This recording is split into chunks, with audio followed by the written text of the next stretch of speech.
All right, let's talk about Ozempic. Now, before we jump in, I want to be very clear that this is not medical advice. I am not telling you what to do, how to do it, or what you should do. I'm simply giving you my opinion on this particular topic, and my opinion has changed. So first and foremost, when the craze began, right, the GLP-1, the Ozempic, like all the semi-glutide, like whatever you want to call it, as soon as it started coming out, I was on the fence, on the other side, meaning let's don't do this. Let's stay away from things like this because of just my skeptical nature, as if it sounds too good to be true, it probably is. And I still feel that way in some terms. I still feel like this has the potential to have some long-term problems, but I also believe that it is a usable medication. I also believe that it is a usable direction for some people to go in.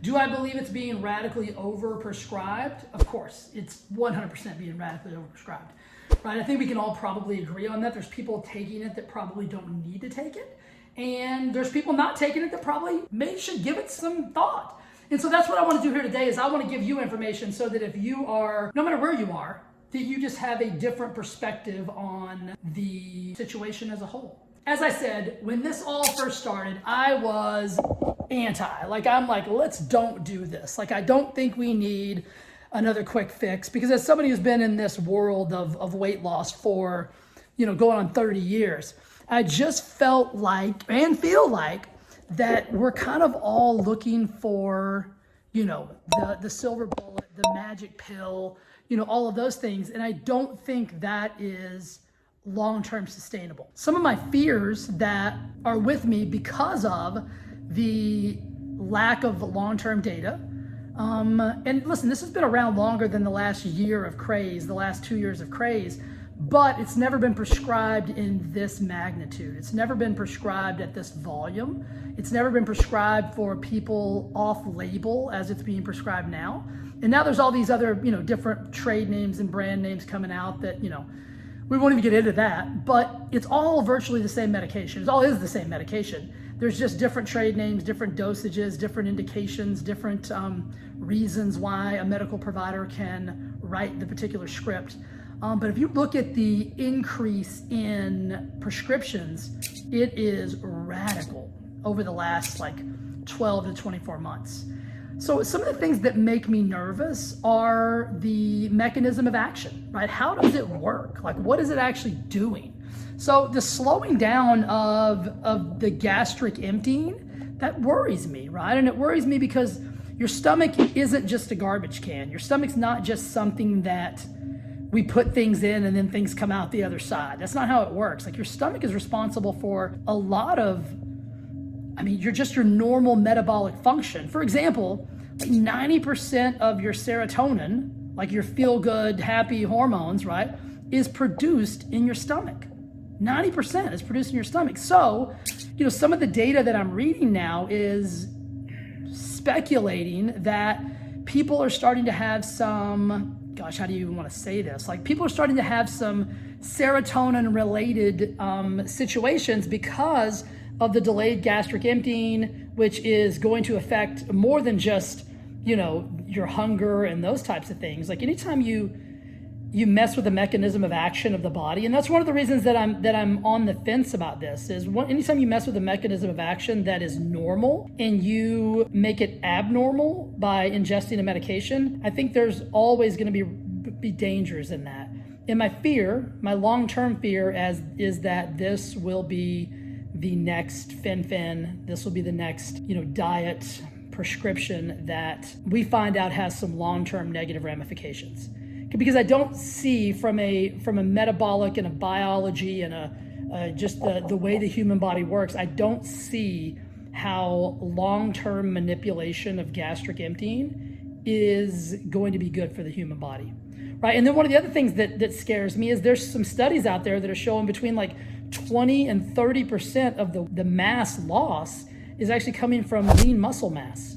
Now, we don't need to lose lean muscle mass. That's even going to be more detrimental long term. So if you're choosing to be on one of these medications, you have to make sure that you're doing resistance training. You have to make sure that you're going to the gym and lifting weights. You have to make sure that your nutritional intake is on point with, good protein so that your body can continue to build lean muscle mass. Because if you're losing 20 to 30%, I've even heard radical things like up to 45% of the weight loss is from lean muscle mass. I don't know if that's accurate or not. I haven't actually seen a study that supports that, but that's some of the crazy data flying around.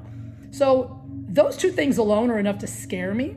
Here's where my position has changed. At first, I was a hard no. Over the course of the last 6 months, I've changed that philosophy to maybe you should, if you are unwilling to really do the things necessary to lose the weight. I'll give you an example. Like if you're somebody who struggles with being heavy, being obese, that's going to have long-term medical ramifications in and of itself, right? I mean, there's the chance of type 2 diabetes. There's a chance of, other metabolic diseases, heart disease, other things that just are going to come with being unhealthy. And if you're somebody who's not willing to, go to the gym 4 to 6 times a week, go for walks and eat healthy and do all those things, if you're unwilling to do that, then I think this might have some potential for you, with the caveat of, if you're going to do it, I mean, gosh, I'm just going to contradict exactly what I just said. I was going to say, if you're going to do it, then you've got to start working out. You've got to start eating healthier. Those are things that if you would, you get what I'm saying. So it's almost like a double-edged sword. But I really do believe if you're somebody who is struggling with weight loss and you're not willing to, to do the things we talked about, right? I don't want to beat that point, but if you're unwilling to do that, then maybe it's something that you want to have a conversation with your medical provider about. You also have to understand the long-term ramifications, right? I have a friend of mine who's a doctor who was on Ozempic, had to come off of it for a surgery. I think the protocol is you have to be off of it for like 2 weeks before you have surgery. And she told me that she was so ravenously hungry that she couldn't even hardly control herself. And this is somebody who is, versed in the medicine, versed in the science, versed in why she's taking it, the side effects, all those kinds of things, but ravenously hungry, right? And doesn't that kind of defeat the purpose? So another fear I have is, what are we going to do when we're no longer going to take it or no longer can take it? You know what I mean? So that scares me a little bit as well.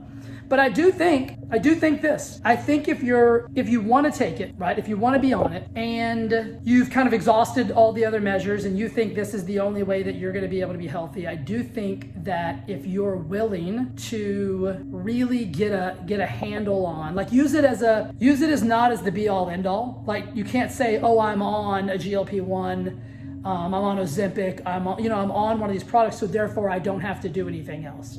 What I would love to see people do is that if you're going to take a medication like this, that you use it in combination with weight-bearing exercise. Because listen, whether it's 20, 25, 30, 40%, you cannot afford to lose that kind of lean muscle mass. You just can't. You can't, right? Because then as we get older, we're going to lose muscle mass naturally anyway. And then sarcopenia and just other metabolic conditions that are going to come with a lack of muscle mass are going to be just as detrimental as if you were overweight. And so we can't solve one problem and create another one. So my point is this: if you're going to do it, let's do it intelligently. Let's start lifting weights. Let's start using weight-bearing exercise. Let's start really paying attention to our protein intake. Let's make sure that our nutrition is on point. And I know that sounds crazy because, if we were willing to do that in the first place, we might not even need this. But let's just say we're going to use it. We're going to use it as a potential additive to a really, really healthy lifestyle. Then I think that there is some potential benefit for that. Me personally, I would have an exit strategy. I would have a plan of action to come off of that at some point, because like I said earlier, I just don't think that long-term usage of anything is going to be beneficial. I don't think you can manipulate your stomach for years on end and not think that you're going to have some problematic things that appear. And I'm just not a fan of any kind of long-term medication to begin with. So that's just kind of my personal stance on this. Again, not medical advice, just my opinion on the topic. And so I think I would also not allow myself to be peer pressured into this. I know a lot of people have I hate when people say this, like, people have been asking me questions. Well, I've got a business where people pay to ask me questions. And so when I say something like that, it's not just for the internet. But a lot of my clients have said, listen, my friends are telling me, like, hey, I should be on this. I should be on Ozempic because they're on Ozempic and it's working really well. And they'll say, well, you know what, but I'm not sure if I'm really ready yet.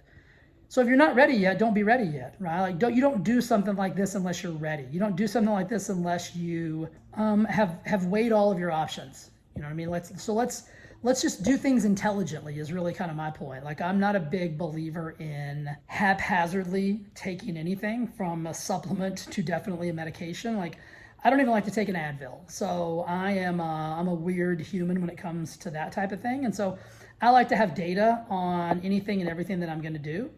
And on this particular topic, there's no long-term. When I say long-term, I'm not talking 6 months, 12 months, 24 months, 36 months. I'm talking like long-term data, right? I'm talking like we haven't been jamming on this bad boy for 10 years, right? So we don't know the long-term research and the long-term data on it. So I don't, like I said, we will find out. My concern is that there's going to be some problematic situations that arise.